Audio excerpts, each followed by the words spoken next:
한다면 나는 못할지 모르겠는데 일단은 이야기를 따라가야는 못하고 자, 이제 문제 제일 처음 배우는 거. 제일 처음. 근데 이제 나온 게 5-1이랑 5-2거든. 근데 일단 오늘은 선생님 몇 쪽이에요? 제일 처음. 제일 처음. 21페이지. 근데 이제 5-1에서는 자본주의 전개 과정이랑 그다음에 합리적 선택 관련된 기회비용 정의하자. 기회비용. 그래서 얘들아 왼쪽에다가 일단 자본주의의 전개를 하기 전에 좀 적을 게 있어. 간단하게만 적자. 경제 체제 또는 경제 제도, 경제 체제 또는 경제 제도를 두 분을 할 건데 첫 번째 기준에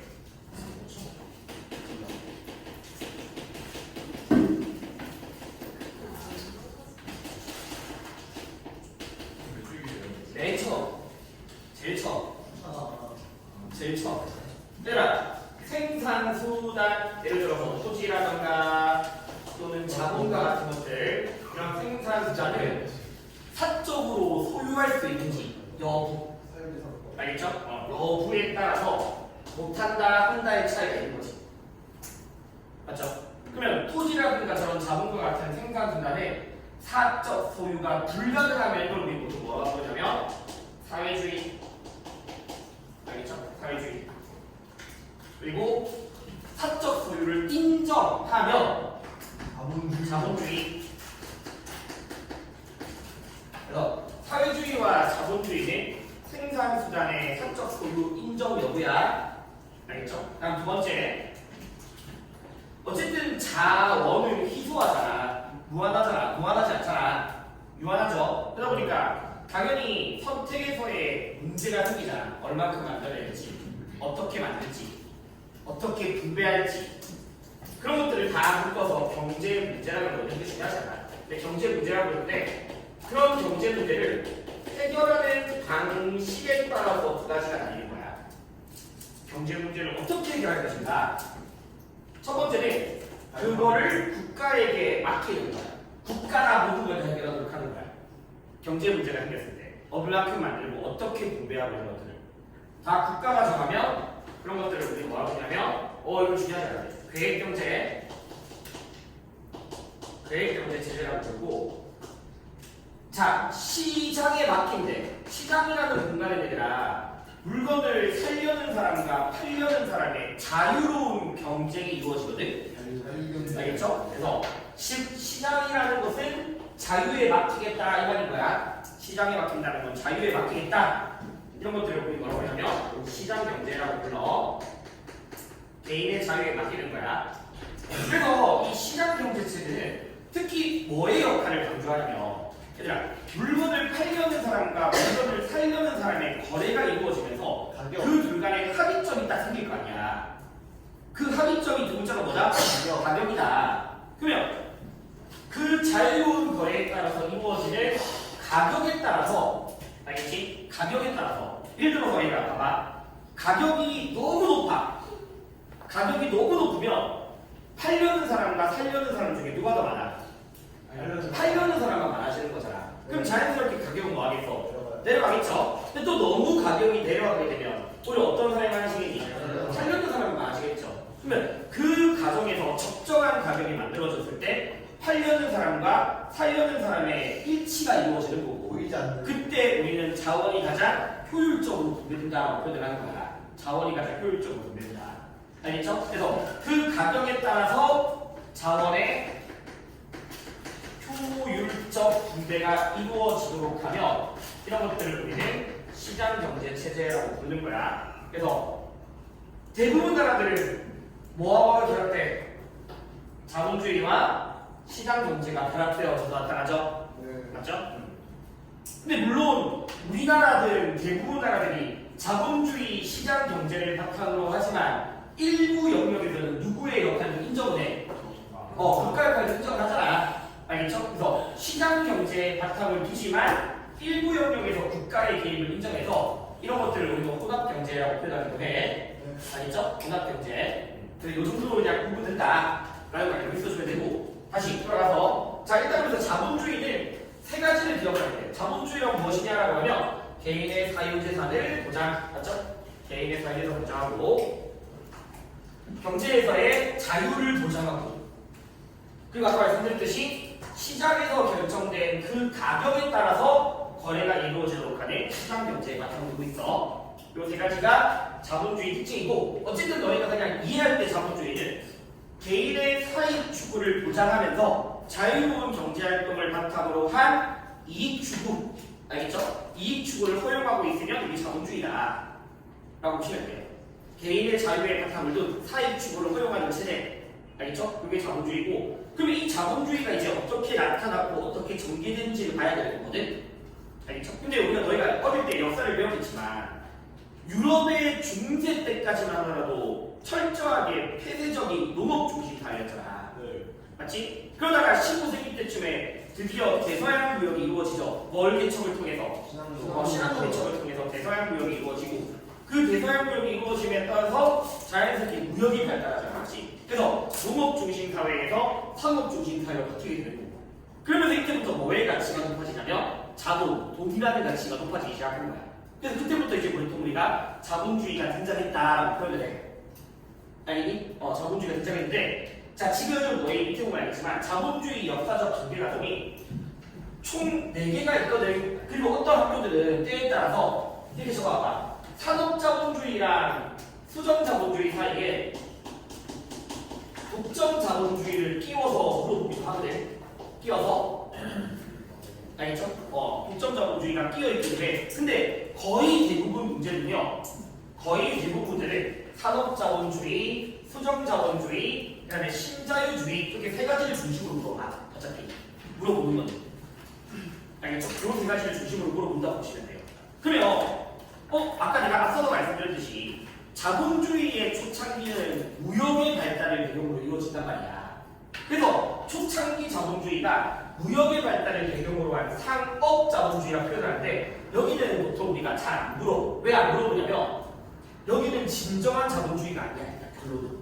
왜냐면 자본주의의 핵심은 개인의 자유야.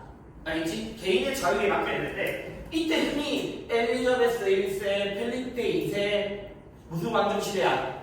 절대 왕정 시대죠. 절대 왕정 시대 때는 절대군주가 모든 걸 다 결정했잖아. 그럼 이때는 자유무역이었겠어? 보호무역이었겠어? 보호무역이었다고.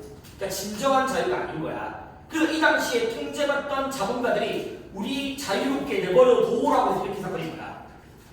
너의 지원시험법이 시민 혁명인 거야. 알겠죠? 그러면서 이제 그때부터 자유라는 게 생기기 시작하는 거야. 자유라는 게. 그래서 그냥 상업자본주의는 그냥 간단하게만 줄만 좀 치고 보면 돼. 그럼 이제 다시 얘들아 여기 펴봐봐. 금방 내가 여기 보세요. 산업자본주의는 산업혁명 즉 생산활동을 통해서 자본이 축적되던 시대거든. 그럼 거의 시민혁명이랑 맞물려. 개인의 자유를 추구하네. 시민혁명이랑 같이 났다. 그러면 이 당시에 대표적인 사상가가 누구야? 애덤 스미스야. 그럼 애덤 스미스는 자유를 요구했겠니? 보호를 요구했겠니? 자유잖아. 국가의 개입을 최대화야, 최소화야? 최소화. 알겠지? 그래서 개인의 자유를 강조하면서 국가의 경제에 대한 개입을 최소화시키자. 일단 요즘도 크게 타이틀이 안 보이자. 국가 개입을 최소화하자. 그래서 개인의 자유에 맡기자. 그래서 시장에 맡기자. 라는 걸 추구했던 거야. 근데 얘들아, 시장에 맡겼더니 문제가 생기네. 이걸 내 글자로 뭐라고 부르냐면 시장 실패라고 부르는 거야. 알겠죠? 시장에 맡겼더니 문제가 생긴 거야. 시장 실패. 대표적으로 뭐 빈부격차 이런 것들이야. 알겠니? 그래서 그런 시장 실패를 겪으면서 누구의 개입을 허용하자? 정부의 개입을 허용하자. 기본적으로 자본주의는 인정하지만 알겠니? 국가의 개입을 인정하자라고 해서 경제학자 누구? 케인즈라는 사람이 등장했고 그래서 이 케인즈는 국가의 개입을 어느 정도 국가 개입을 허용하고 있다 라고 알고 있어주면 되고 유지정치. 알겠죠? 근데 이렇게 국가의 개입을 허용했더니 정부가 너무 나대. 문제 뭐다? 정부 실패. 아니 부정부패가 생기는 거야. 그러다 보니까 하이에크 같은 사람들이 야 다시 정부 개입을 하자. 줄이자. 다시 애덤 스미스대로 돌아가자. 이야기를 하는 거야. 그래서 이때는 다시 국가 개입을 축소하자. 그래서 이제 요 세 가지를 기준으로 문제를 풀면 돼. 물론 앞에 것도 물어볼 수 있고 중간에 독점적 문제도 물어볼 수 있는데 그건 하면서 합시다.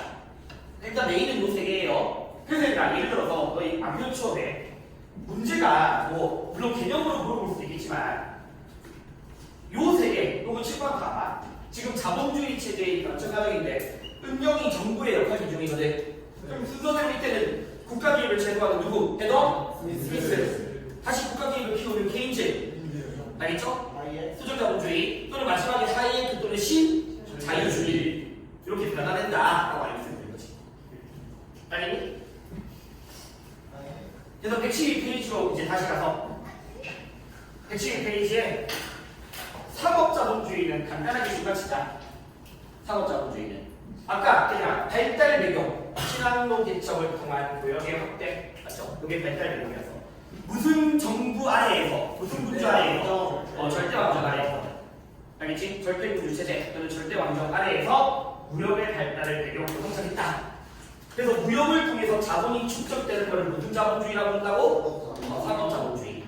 알겠죠? 상업을 통해서 자본이 축적되는 시대야.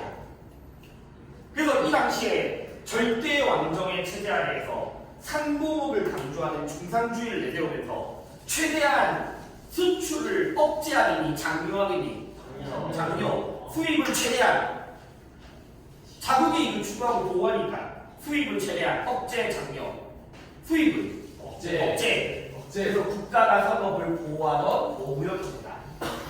알겠죠? 수출은 장려하고 수입은 억제하는 시대. 그리고 기본적으로 상업, 그러니까 상업자 분과들에 대해서 통제가 심하던 때, 알겠죠? 심할 때 그냥 이 정도까지만 있으면 돼요. 이 정도까지만. 행정적인 자본주의는 다음 페이지부터예요. 자, 그래서 우리가 이때부터가 이제 공적적인 자본주의고 초기 자본주의라고 해서 뭐 고전 자본주의라고 불리기도 하고 산업혁명을 배경으로 등장했다라고 해서 산업자본주의라고 해. 그래서 그 전까지는 자본의 축적이 무역을 통해서 이루어졌다면 그때부터 이제 공장 돌려서 자본이 축적되는 시대인 거야. 공장 돌려서. 알겠니? 산업자본주의. 대표자 사람 다 알려줬죠? 에덤 스미스. 국가 개입의 최소화, 공주의, 자유, 방임주의. 알겠죠? 방임. 레벨을 둔 거. 알겠니? 국가 기업을 제공하는 자유방임주의. 특히 에덤 스미스가 뭐의 역할을 강조했다? 보이지 않는 손의 역할을 강조해. 보이지 않는 손이란 두 글자로 뭐 의미하냐면 가격. 알겠죠? 가격을 의미하는 거야. 보통 얘들아 시장 경제에서 가격을 신호등 역할을 담당한다고 이야기하거든. 아까도 말씀드렸듯이 가격이 지나치게 높아지면 공급량이 많아지는 거고 가격이 너무 지나치게 낮으면 소유량이 많아지는 거니까 그 과정에서 적정 가격이 만들어지는 순간 가장 필요한 사람에게 물건이 갈 수 있는 거고 가장 팔고자 하는 사람에게 갈 수 있는 거잖아. 그래서 자원이 효율적으로 된다. 그래서 에덤 스미스는 어차피 가격이 알아서 조절해 준다는 거야. 알겠지? 가격이 알아서 조절하니까 결국은 그 가격에 대해서 조화롭게 운영 같은 말로 그 가격에 따라서 효율적인 자원 분배가 이루어질 수 있다. 알겠죠? 효율적 자원 분배. 가격에 따르는 효율적 자원 분배. 그럼 얘들아, 이따가 배울 케인즈의 수정자본주의는 시장 가격에 맡기기만 하면 효율적이다, 효율적이지 않다. 효율적이지 않다. 근데 에덤 스미스나 하이에크는 시장 가격에 맡기기만 하면 효율적으로 분배가 이루어진다. 이 차이입니다. 알겠니? 그래서 이 정도 가격에 따른 효율적 자원 분배고 보이지 않는 거. 그래서 에덤 스미스가 국가를 부정하니 아니죠. 그래서 국가의 최소한의 역할. 작은 정부. 그렇지. 국방, 치안과 같은 최소한의 역할인 거고 작은 정부라고 하기도 하고 밤에만 경찰하라고 해서 야경 국가라고 표현하기도 하고 사람들 잘 때 알겠죠? 치안 정도만 하는 야경 국가. 그럼 이렇게 국가의 역할을 최소화시키고 개인의 자유만 강조했고 경쟁만 강조하다 보니까 나타나는 것들이 바로 뭐다? 빈부 격차 문제. 맞죠? 네. 지나친 경쟁, 자유에 따른 빈부 격차고 또 이 빈부 격차가 꼭 개인과 개인뿐만 아니라 국가 간에서 나타나기도 하고 기업 간에서도 나타날 수 있단 말이야. 그럼 어떤 일부 기업들이 독점적인 위치를 차지하면서 지 마음대로 막 물건을 만들기도 하고 가격을 정할 수도 있는 거예요. 원래 다시 시장 경제는 생산자와 소비자 간의 자유로운 거래를 통해서 가격이 만들어져야 되는데 어느 순간 독점 기업들이 자기들 마음대로 가격을 내버린다던가 자기들 마음대로 생산량을 결정을 벌이는 문제가 생길 수 있는 거잖아. 알겠니? 그래서 그런 국가적 기업들이 막 나타난 모습을 뭐라고 한다? 독점자본주의라고 표현하는 거야. 그래서 독점자본주의는 그냥 시장 실패의 대표적인 모습이다 보시면 돼요. 대표적인 모습이다. 네. 아니 얘들아? 그래서 다 묶어서 우리는 이걸 뭐라고 한다? 시장에 맞게 문제가 생겼다. 시장 실패고 그 대표적인 사례가 1920년대 미국에서 있었던 경제 대공황. 경제 대공황. 알겠죠? 자 얘들아 기본적으로 다시 계속 빈부격차가 커지고 있는 거야. 알겠죠? 이 상황이 어떤 상황이냐면 빈부격차가 커져. 몇몇 기업들, 몇몇 사람들만이 독점적인 위치를 차지하는 거야. 물건을 사려는 사람들은 많이 없는데 수요는 적은데 공급이 너무 지나치게 많아진 거거든. 네네네. 그러면 공장 입장에서는 물건이 안 팔리잖아. 그럼 자연스럽게 뭘 자를 수밖에 없니? 혼자 자를 수밖에 없잖아. 그러니까 자연스럽게 일자리 쪽. 실업률이 증가하게 되고 그에 따라서 경기가 활성화된 침체되는 거야. 침체. 네. 여기 이제 경제 대상황이에요. 수요는 고줄게 되잖아. 맞죠. 오하이네. 그니? 그래서 이거 해결하려면 누가 등장했다고 밑에? 케인즈. 그거는 리만 브라더스. 자 보자. 맞죠? 케인즈. 정부의 개입 강조 되겠죠? 정부의 개입. 그래서 케인즈는 이 정부의 개입을 통해서 시장 실패 문제를 해결할 수 있다고 본 거거든. 네. 그러면 구체적으로 어떻게 개입이 꼭 기억해야 될까? 결론은 봐봐. 우리나라도 경기가 침체되거나 실업률이 높아지면 정부가 돈 많이 쓰니 돈 적게 쓰니 많이 많이 쓰잖아. 맞지? 코로나 때문에 막 정부가 돈 풀기도 하고 네. 일자리 부족하다고 정부가 막 돈 많이 쓰잖아. 그러면 결론은 정부가 개입한다면 정부의 지출을 늘리는 거야, 줄이는 거야? 늘리는 거야. 알겠죠? 정부 지출 늘린다. 그래서 얘들아, 봐봐. 우리 코로나 때 사람들이 돈 많이 없어서 생기가 힘들 때 그래서 사람들에게 돈을 줬잖아. 마치 정부가 돈을 써서 물건을 살 수 있게 만들었잖아. 그러면 수요를 높이는 거야, 낮추는 거야? 높이도록 해주는 거야. 사람들이 살 수 있게 만들어줘야 되는 거야. 알겠니? 그래서 케인즈의 주장은 꼭 이 단어 기억해야 돼. 정부 지출을 늘려 뭘 높이도록 주장하냐면 유효 수요를 높여라. 이게 케인즈의 주장이야. 알겠죠? 유효 수요는 수요를 높인다 이 뜻이야. 수요를 높이도록 하라. 사람들이 살 수 있게 하라. 네. 알겠니? 네, 알겠습니다. 그래서 정부 지출을 늘려서 유효 수요를 높이는 거니까 예를 들어서 대규모의 무슨 사업을 실시한다던가 공공 사업 같은 것들을 실시해서 거기서 실업자를 막 구제한다든가. 알겠니? 우리나라도 일자리가 부족하다 그러면 정부가 돈 써가지고 공공 부분에 일자리만 만들거든. 그래서 이런 식으로 공공 사업을 실시한다던가 또는 저소득층들에게 생계를 지원해 줄 수 있는 제도를 마련해 주는 거죠. 그래서 복지를 막 늘린다던가. 알겠죠? 사회복지를 늘린다던가. 사회보장제도를 늘리는 거. 이거를 반영한 정책이 너희가 아까 말했던 루즈벨트 대통령이 무슨 정책? 뉴딜 정책이 알겠죠? 이웃 정치. 이게 뉴딜 정책으로 나타나게 된 거야. 근데 어쨌든 핵심은 얘들아 정부가 돈 쓰는 거예요. 그래서 가끔씩 글에서도 어떤 식의 표현이 나오냐면 케인즈의 글에 따르면 정부가 유리병에다가 지폐를 넣고 땅 깊이 묻어요. 그래서 사람들과 하여금 그것을 파괴하래. 그래서 그 사람들에게 그걸 지워줘래. 그러니까 그런 식의 표현들이 나오기도 하거든. 그러니까 이런 것들도 마찬가지로 정부 지출을 늘려서 유효 수요를 높이겠다라고 해요. 됐니? 근데 얘들아, 얘 그렇다고 해서 사회주의니? 얘 사회주의야? 아니지. 자본주의야. 그러니까 주종자 사유제도라든가 이런 것들은 여전히 유지하는 거야. 맞습니다. 알겠죠? 이런 처리. 사유재산제도를 부정한다고 하면 안 돼. 그럼 자본주의가 아닌 거야. 알겠니? 개인의 사회에서 인정하지만 국가가 좀 개입을 하는 거예요. 그래서 독점 같은 거 제한하기도 하고 사회보장제도, 미국부자 이런 것들 다 위에서 말하는 것들 알겠죠? 예.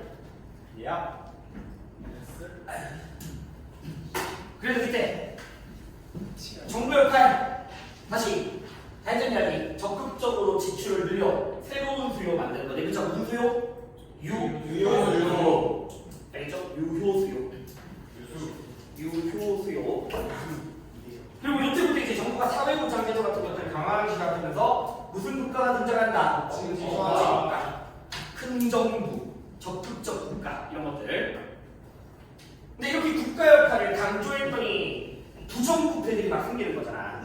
맞지? 정경유착, 부정부패. 그래서 우리나라도 한 2, 3년 전에 보면 LH라는 공기업의 직원들이 일반인들이 알 수 없는 그 정보를 가지고서 투기하고 있었잖아. 맞죠? 그런 것들도 대표적인 무슨 실패의 사례, 정보 실패의 사례야. 부정부패 같은 거 등장하는 거. 알겠죠? 그 다음에 아무래도 이제 이 정부의 무능함 같은 것들도 나타날 수 있는 거고요. 정부의 무능함. 그래서 이렇게 기업의 역할을 키웠더니 문제가 생기는 정부 실패가 발생했고, 저거나 그 정부 실패의 대표적인 사례가 있다. 알겠죠? 그 대표적인 사례가 1970년대 석유파동이 발생했을 때 정부의 정책이 오히려 역효과를 초래한 거거든. 정부의 정책이 오히려 역효과를 초래한 게 있어. 알겠죠? 정부의 기획이 오히려 역효과를 초래했는 거야. 그래서 저거나 석유파동으로 인해 나타났던 스태그플레이션이라는 게 대표적인 또 정부 실패의 사례로 설명되는 거야. 일단 적어줄게. 이게 뭔데? 뭔 말인지 이해시켜줄게. 오일 쇼크가 서비스하고 맞췄어요. 맞아. 맞잖아. 지력하면 오일 쇼크야. 이미지 나와. 어디? 그런 걸로 싸우는냐? 야, 봐봐. 제 머리에서 나온다. 그러니까 너희 이거 근데 이거를 자세하게는 문제로 절대 안 내. 그냥 듣고 이해만 해봐봐. 듣고 이해만 해. 일반적으로 얘들아 물가와 실업률은 반비례 관계예요. 알겠죠? 반비례 관계야. 왜 반비례 관계냐면 일반적으로 물가가 오른다라는 거는 나쁜 건 아니야. 좋아. 왜 좋은 거냐면 그러니까 시장에서 돈도 많은 거고 사람들이 소비도 많이 하고 투자도 많이 하는 거야. 그래서 일반적으로 물가 상승은 경기가 활성화된다는 건데, 그러면 경기가 활성화되니까 당연히 실업률은 높아지겠냐 낮아지겠냐? 낮아지는 게 당연한 거야. 알겠죠? 근데 인플레이션이라는 게 이런 좋은 인플레이션도 있는데 최악의 인플레이션도 있어. 최악의 인플레이션. 그게 뭐냐면 물가가 오르는데 뭐까지 동반 상승해버린다? 실업률까지 막 동반 상승하고 있는 거야. 왜 이런 일이 발생할 수 있냐면 이때 물가 상승은 주로 들어봐 듣고 이해하면 돼. 주로 석유라든가 또는 원자재 가격이 오르게 되면 물가가 높아지잖아. 맞지? 석유라든가 원자재 가격이 오르게 되면서 물가가 올라가거든. 근데 그때 정부가 과도하게 시장에 개입하게 되면 오히려 더 역효과가 초래돼서 실업률이 높아지기도 해. 자, 대표적인 사례가 뭐냐면요. 봐봐. 전 정부 때, 이거 나 정부 정책 관련 없어, 관심 없어. 전 정부 때, 아니, 미안이야. 전 정부 때, 가만히 있어. 평균까지 나 그런 거 아니야. 전 정부 때, 부동산, 가만히 있어. 부동산 가격을 잡겠다고 정부가 대출 같은 것들도 많이 규제를 했었고, 이자율의 제한도 되게 많이 걸었었어. 근데 오히려 아파트 가격이 엄청 올라가 버린 거야. 그런 것들이 대표적인 정부 실패의 사례예요. 그러니까 정부의 개입이 오히려 역효과를 초래할 수 있는 거야. 문정부는 실패했다. 녹화됐죠? 그래서 이번 정부가 초반에 내세웠던 게 뭐냐면 부동산에 대한 국가의 개입을 줄이겠다 했어. 오히려 시장에 맡기겠다고 했어. 시장에 맡기겠다. 그래서 그냥 이런 물가 상승이 원자재 가격이 높아졌을 때 정부의 잘못된 개입이 오히려 시장의 역효과를 초래하기도 해. 그게 무슨 상이지? 스태그플레이션이야. 뭐 짧게 알겠죠? 그래서 물가와 실업률이 동반으로 변한다. 선생님 같이 하면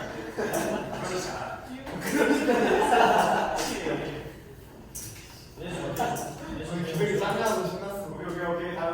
자, 그래서 다시 이런 일이 생기지 신자유주의 하이에크. 아무리 이거는 끝이 자중해. 나중에 다시 시장님 확대. 맞죠? 시장님 확대. 지은 말. 그래서 얘들아 정부기구도 줄이고, 알겠죠? 정부기구도 줄이고, 복지도 좀 줄이고. 왜냐면 복지병 같은 것들이 발생하잖아. 맞아요. 복지할 때 했더니 정부의 복지 정책이 바꾸주라는 사람들. 아니? 그 다음에 공기업들도 너무 지속적으로 적자가 생기는 거야. 네. 그래서 그런 공기업들도 개인기업으로 바꾸고, 아, 개인기업으로 바꾸고. 확인이 있어요. 자, 그 다음에 예시 한 번만 얘들아 다시 잠깐만. 정부의 시장 개입을 줄여. 그럼 다시 자유에 맡기는 거잖아. 네. 맞지? 네. 기업의 자유에 맡겨. 그 전까지만 해도 국가가 막 규제를 했었어. 기업에게. 네. 뭐 실업률 일정 이상 올리지 마라 이런 식으로. 근데 이제는 규제를 완화했어. 그러면 기업 입장에서는 마음대로 노동자 자를 수 있니 없니? 있어요. 자를 수 있죠. 네. 알겠죠? 그로 인해서 나타난 모습을 뭐라고 하냐면 그로 인해서 나타난 모습을 노동시장의 유연화라고 표현을 하는 거야. 노동시장의 유연화. 알겠죠? 그래서 노동시장의 유연화는 쉽게 말하면 기업이 노동자 쉽게 자를 수 있게 만들어주는 거야. 네. 아니 노동시장의 유연화. 네. 이현아.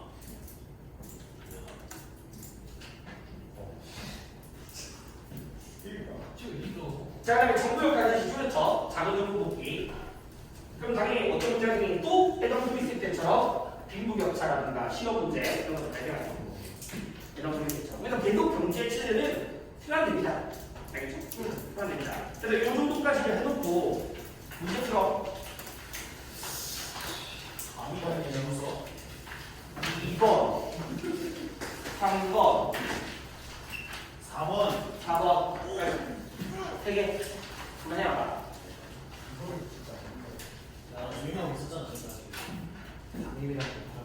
아 진짜. 이게 조용히 하면 안 되냐? 아, 변경이 안 되네. 다 됐죠? 근데 그거 준석이 여자친구 있어요. 준성이 여자친구 있다고? 네. 근데 여자친구 완전 모험생이에요. 근데 말 안 돼요. 난네 여자친구 뭔지 알겠어. 내 여자친구. 애덤 스미스. 아담 스미스. 선생님 이름 보면 안 돼. 아담 스미스. 이름이 프리에서 뭐 있어요? 누구 알아? 내가 알고 있는 거는 그 1학기 중반에 들었던 진짜 내가 선생님은 저희 뭐가 잘하는데. 아, 왜냐면 제가 알고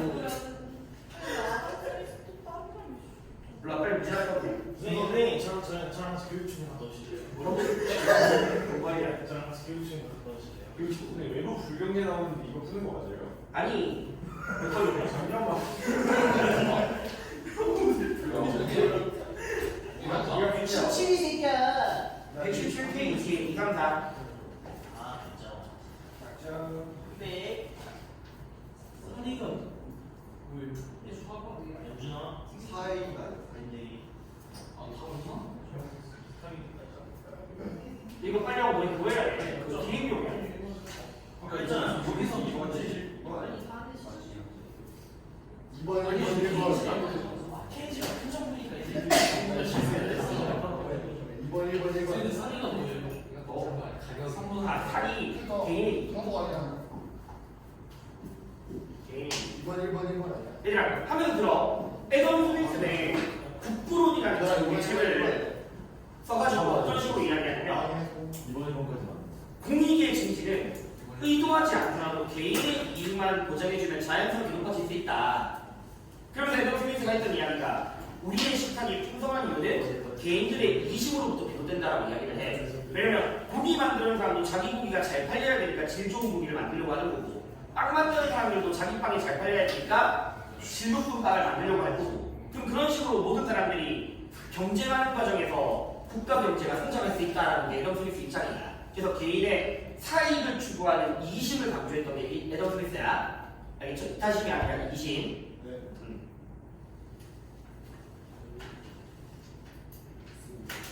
선생님, 준석이는 여자친구인데 정원이는 여자친구. 그만해 씨. 여자친구 없어. 어쩌라고. 진짜 있어요. 없다고 이 새끼야.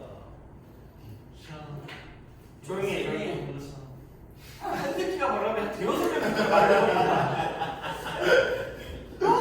진짜 한마디만 하면 준석이 본 여자친구 처음에 그만 좀 해.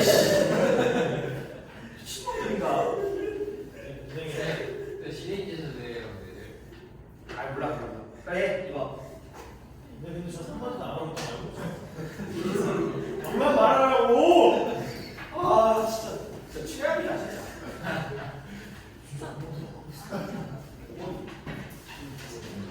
준성이랑 최악이. 아, 닥쳐 이 새끼야. 나 아무 말도 안 하고 있어. 이거 그러니까 기억났죠? 에너지믹스 잘 얘기하는 사람 에너지믹스고 자유방임을 가해서 조치했던 거지. 예. 그다음에 다는 그렇죠.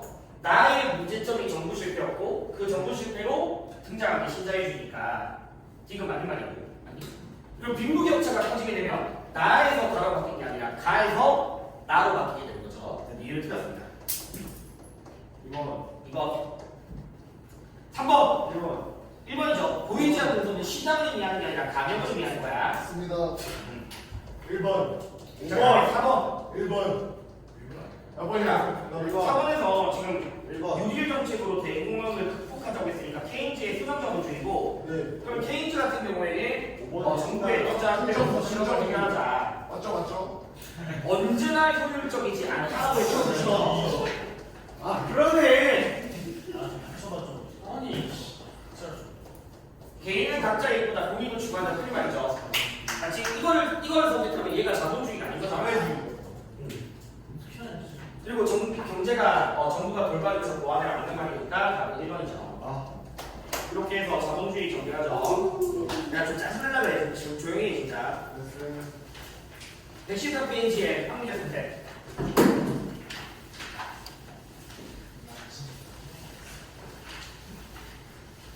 자, 합리적 선택 빨리 하자. 얘들아, 일단 합리적 선택을 뭐 당연한 이야기, 최소의 비용으로 최대까지 이거 뭐 당연한 이야기고 우리가 기억해야 될 거.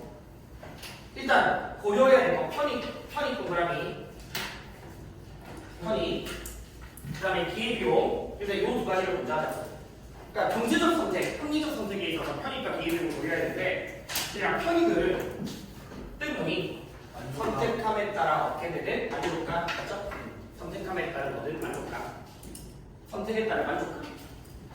뭐 긍정적인 것도 있고 비긍정적인 것도 있잖아. 맞지? 자, 그다음에 이제 중요한 게 기회비용. 중심어창. 선택함으로써 포기한 것 중 가장 가치가 큰 거. 알겠죠? 선택한 것 중 제일 가치가 큰 거. 아니면 선택함으로 인해서 포기한 것 중 제일 가치가 큰 거. 안전부대, 빵, 음료수, 물, 다 1,000원이야. 알겠죠? 그럼 사람마다 주관적인 선택은 다르겠지만 예를 들어서 나에게서 만족감은 같은 1,000원일 때 얘는 500원, 얘는 1,000원, 얘는 1,500원의 만족감을 준대. 그럼 당연히 뭐 선택해야 돼? 물 선택해야 되겠지? 그러면 물 선택함에 따르는 기회비용은 뭐야? 1,000원. 그렇지, 음료수 만족감이 1,000원인 거야. 이게 기회비용이야. 그러니까 포기한 것 중 가치가 큰 거야. 당연히 포기한 것 중 가치가 큰 거. 그러면 기회비용은 일단 이런 개념인데 이제 중요한 거. 뭐와 뭐를 더한 거다? 명시와 목을 모두 포함한다. 명시와 목을 모두 포함한다. 그래서 명시라는 거는 자, 선택으로 이래. 그 정도는 괜찮아. 그 정도는 많이 그래. 대학이 선택으로 인해서 실제로 지출한 비용. 알겠죠? 실제로 쓴 거. 그럼 1,000원이. 일단 들어봐. 암묵적 비용은 선택으로 인해 포기한 것 중 가치가 큰 거. 그럼 얘들아, 어쨌든 기회비용을 계산할 때 암묵적 비용뿐만 아니라 뭐도 고려해야 된다? 영시적 비용도 고려해야 된다는 거야. 알겠지? 그래서 사례를 몇 개 적어줄 테니까 왼쪽에다가 한번 적어주라고 적어봐. 첫 번째 사례는 이해만 시켜줄게. 되게 쉬운 사례.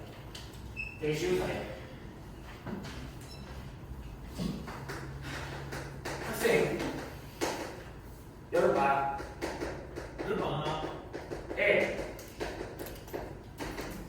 특강 하고 특강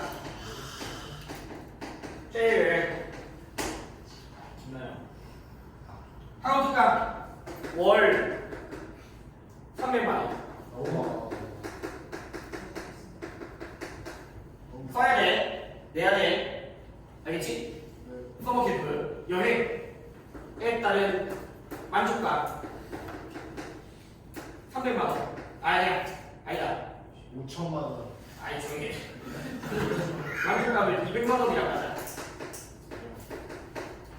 알겠죠? 200만 원에 가자. 만족감 200만 원. 나 여기서 뭐 여행 경비 얼마 써 이거 안 썼어.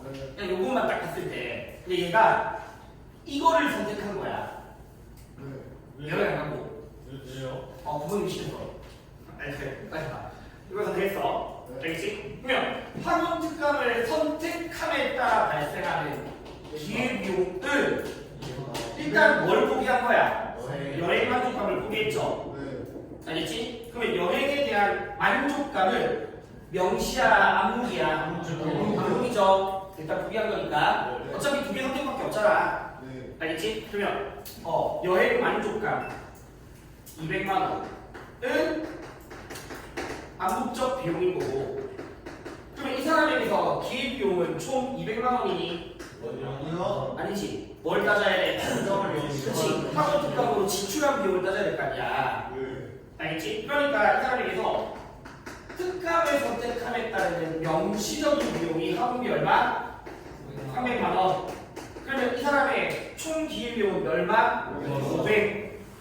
알겠죠? 총 기회비용은 500이 되는 거야. 명시랑 암묵. 알겠니? 그러면 얘가 이 학원 특강을 선택한 게 합리적 선택이 되려면 얼마보다 커야 되겠어? 500보다. 그렇지. 알겠니? 500보다 커야지만 합리적 선택이 될 수 있는 거야. 알겠니 얘들아? 그래서 이 정도가 그냥 기본 개념이야. 그럼 이제 문제로 많이 나오는 사례를 만들어 주니까 나랑 같이 한번 사례를 적어보자. 네. 자, 어떤 사람이 있는데 학원 강사래. 학원 강사 보고 그냥 월 1,000만 원을 줬대. 그러니까. 아니 1,000만 원 가야 한번 하면 되지 뭐. 이 정도 가야 하면 되지 뭐. 네. 조용히 하라고. 500만 원 정도 줘. 한 8번 안 돼. 선생님 연봉이 연애가 연봉은 연이지. 월 1,000만 원 연봉이 받는데 미안. 아이씨. 1억 5천의 연봉을 받는데 어이없네 진짜. 일단 이제 때려쳐서 너희 같은 새끼들 때문에 카페를 차리고 싶대. 일단 그만하고 카페 차가 고민한다. 알겠죠? 자, 그럼 얘는 현재 자기 건물이 있어. 자가. 선생님 살아요? 그리고 임대료를 받고 있는 상태야. 월 300만 원. 월. 그러니까 지금 월이랑 년 다 나눠서 나중에 다 해야 돼. 월 300만 원의 임대료를 받고 있는 사람이야. 건물주. 카페차가 고민해. 자기 건물에 살 거야. 하면 자기 건물.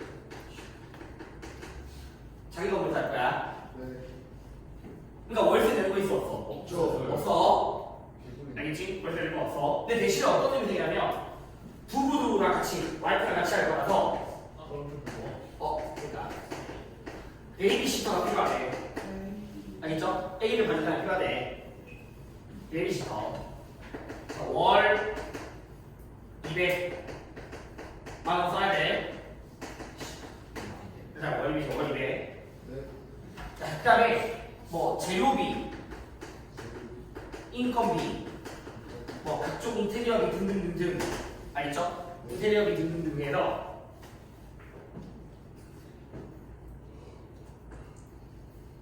월 한 300만 원 정도 발생한대.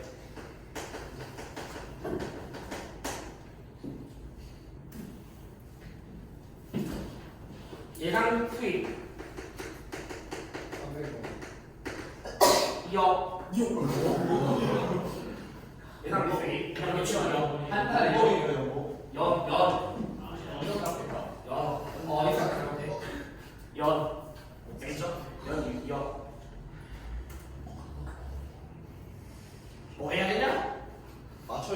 맞추자 하자.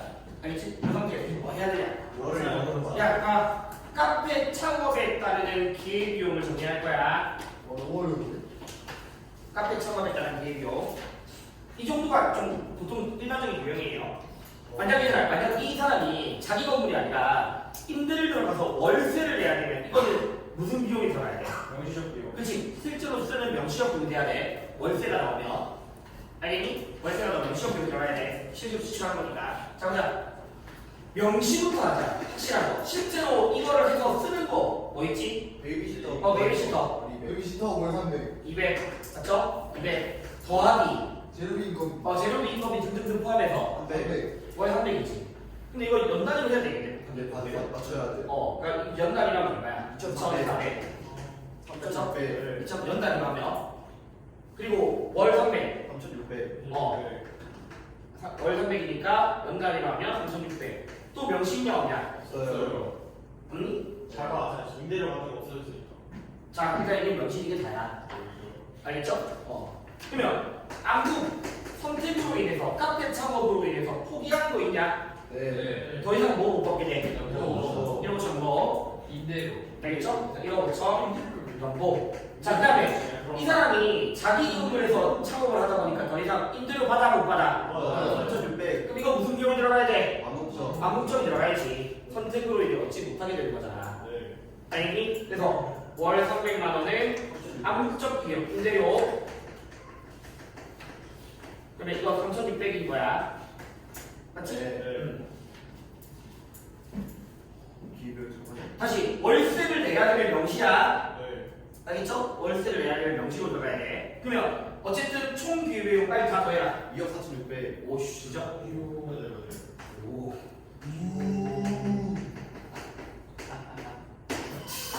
야, 이런 식의 문제가 나왔을 때 너희가 꼭 봐야 되는 게 뭐냐면 음식점을 창업하든 카페를 창업하든 여기서 있는 예상 수익 있지. 이게 바로 뭐냐면 이 카페 창업에 따르는 편익이야. 알겠죠? 그러니까 음식점 창업이라든가 카페 창업 문제가 나왔을 때는 저 예상 수익이 무조건 편익이라고 하면 돼. 예. 알겠니? 그러면 카페 창업에 따르는 편익은 2억인데 카페 창업에 따른 기회비용은 얼마야? 2억 4천이잖아. 네. 알겠니? 근데 우리가 당연히 편익과 기회비용 중에 뭐 더 커야 돼? 편익이 더 커야 되는 거니까 이 선택은 합리적이나 비합리적이다. 비합리적이다. 알겠니? 그래서 이런 사람은 그냥 이거 가면 갈 거야. 그냥 이런 식으로 유형이 나오는 거거든. 왜 임마? 한개 더 해야 돼. 왜 잠깐만. 가만히 있어. 잠깐만. 그래서 이런 식의 문제가 나오는 거니까 풀어야 돼 이거. 네. 알겠지? 풀 수 있어야 되고. 자, 그 다음에 114페이지 기회비용 인지 한번 봐봐. 다음 주에 좀 일찍 해줄게. 일단 할 거 하자. 얘들아, 마지막. 이렇게 더 있는데. 매몰 비용 중요하죠? 중요하죠. 알겠죠? 매몰 비용. 이미 지출돼 버린 거. 회수가 불가능.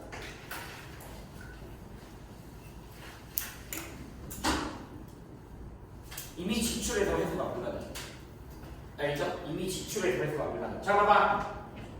그리고 얘들아, 주식은 이거 합리적 선택에 있어서는 매몰 비용을 고려하면 된다 안 된다? 안 된다. 이미 써버린 거니까 고려하지 말아야 거야. 그럼 아까 만약에 이런 식의 문제도 있어.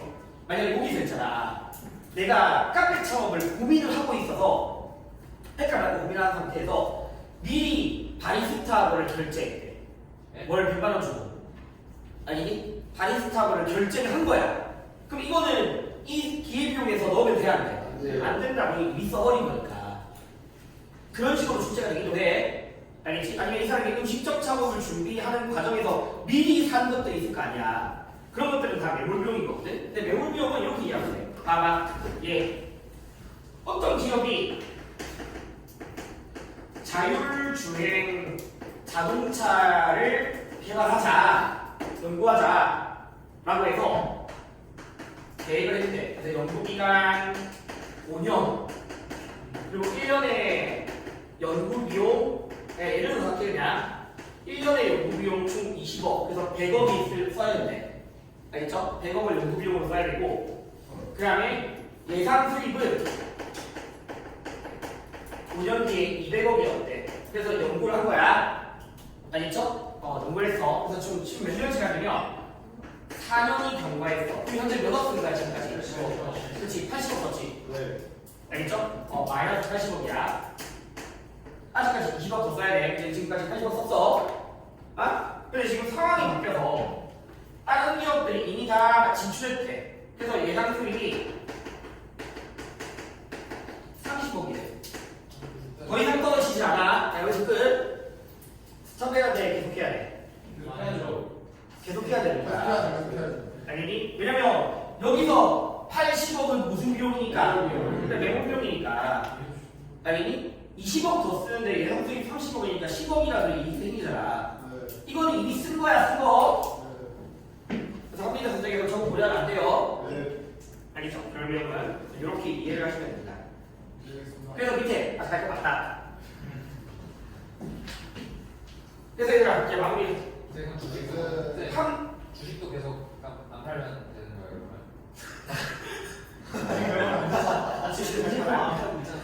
합리적 선택. 선택에 따른 편익과 선택으로 인해서 포기한 기회비용 중에 뭐가 더 크도? 그러니까 편익 빼기 기회비용이 뭐가 커야 된다? 뭐보다 커야 된다. 알겠죠? 그리고 편익 빼기 기회비용을 뭐라고 부르냐면 순편익이라고 부르거든. 순편익이라는 거. 알겠죠? 편익 빼기 기회비용이야. 그러면 순편익도 뭐보다 크게? 뭐보다 크게. 아니 순편익으로 물어보기도 해. 그래서 나랑 마지막으로 하네. 금방 했던 요 기회비용 유형 말고 다른 유형이 있어. 다른 유형. 그래서 한 유형을 더 해야 돼. 어디로 할 거냐면 116페이지. 주찬아 화난다고 핸드폰 던지면 어떡해. 116페이지. 빨리. 이거지. 이건 좀 중요하다. 알겠죠? 이건 좀 중요해. 여기까지 하자. 요 문제는 보통 문제가 딱 편익, 비용만 제시하는 문제일 거야. 대부분 문제 내용들이. 그래서 이 상태에서 각각의 순편익을 구하라는 문제가 나오거든. 그럼 이제 바로 적어버려. 아예 외우든지. 얘들아 다시 적어봐. 순편익이라는 거는 편익에서 뭘 뺀 거다? 기회비용을 뺀 거죠. 근데 기회비용은 뭐 더하기 뭐라고 했어? 명시적 비용과 암묵적 비용을 더한 것이 기회비용이죠. 맞죠? 자, 그러면 그 상황에서 나랑 뭐 할 거냐면 이거 공식 좀 외워야 돼. 김밥의 선택에 따르는 순편익을 구해야 되는 거야. 김밥의 순편익을 구해야 되는데 그러면 얘들아 똑같이 편익에서 빼기 명시적 비용까지는 바로 눈에 들어오거든. 왜냐면 편익은 이미 나와있지. 맞죠? 7,500원이 나와있어. 자, 명시적 비용은 선택으로 인해 지출한 비용이죠. 그럼 당연히 여기서 명시적 비용 얼마야? 5,000원이잖아 가격. 맞죠? 요 가격이 지금 명시적 비용이란 말이야. 더하기 암묵적 비용.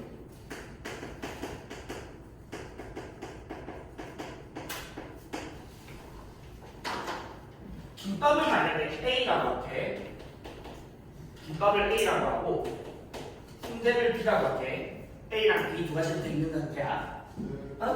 그러면 A의 암묵적 비용을 어떻게 구해야 되냐 이거 배워야 돼. 알겠죠? A의 암묵적 비용을 어떻게 구해야 되냐. A의 암묵적 비용을 꼭 외워야 돼. 결국 암묵적 비용은 선택으로 인해 포기한 거잖아. 그럼 이 사람이 김밥을 선택하게 되면 뭘 포기하는 거야? 순대를 포기하는 거죠. 그럼 정확하게 말하면 순대에 대한 편익이 B의 이익이란 말이야. 순대 이익이거든, 맞죠? B의 이익이잖아. 정확히 얘기해서 B의 이익을 못 얻게 된 거잖아. 그러면 구체적으로 B의 이익을 어떻게 구하는지 배워야 돼. B의 이익은 B의 편익에서 빼기 B의 명시적 비용을 해주는 거야. 그래서 다시 A의 암묵적 비용은 B의 편익 빼기 B 뭐다? 명시적 비용인 거야. 네. 그러니까 여기 얼마가 들어가야 돼? 더하기. 아니니? 네. B의 편입 빼기 B 명시야. 아니니? 그래서 3천이 되는 거야. 그러면 다시 할 거만 조금 더 해야 돼. 좀 마음을 여유 가져와. 네. B. 승대의 승편익을 이제 해보자고. 알겠죠? 다 적어봐. 승대 승편익. 그러면 편익 얼마야? 7,000원. 7천. 빼기 승대 명시적 비용 얼마야? 4,000원. 더하기 1,500원. 승대 선택에 따르는 암묵적 비용은 김밥의 이익이죠. 네. 그러면 김밥의 이익, 즉 승대의 암묵적 비용은 어떻게 구한다고? A의 편익 빼기 A의 명시적 비용인 거야. 아니 얘들아? 네. 그러니까 500원. 2,500이지. 자, 근데 선택지를 넣어. 보통 문제는 2개 선택이 아니라 한 3개 나와. 알겠죠? 3가지 선택을 모른다고. 표 한 개 더. 라면 한 개. 어? 라면 한 개. 네. 선택한 개 더 써. 네. 편익 8,000원. 가격 4,000원. 자, 봐봐. 이렇게 3가지 선택이 나왔지. 네. 그러면 요거 바뀌어. 왜 바뀌냐면 지금 2가지가 선택이 있었을 때 어차피 포기한 것의 이익이잖아. 네. 아니? 자, 근데 봐봐. 일단 김밥의 승편익이 일단 편익 똑같이 얼마야? 7,500원. 빼기 명시적 비용 얼마야? 9,000원. 자, 그러면 원래 암묵적 비용의 뜻이 뭐야? 포기한 것 중 가치가 가장 큰 거잖아. 그럼 이 사람이 A를 선택하게 되면 B 또는 C 중에서 더 가치가 큰 걸 찾아야 된다고. 네. 그래서 이런 식의 문제를 풀 때 너희들이 미리 그냥 조그맣게 각각의 이익들을 옆에 좀 적어놓는 거야. 각각의 이익들을 편입 빼기 명시적 비용의 이익을 적어놓는 거야. 네. 알겠니? 그러면 김밥 옆에다가 뭐야? 2,500 승대는 3,000원. 3,000 라면을 4,000원.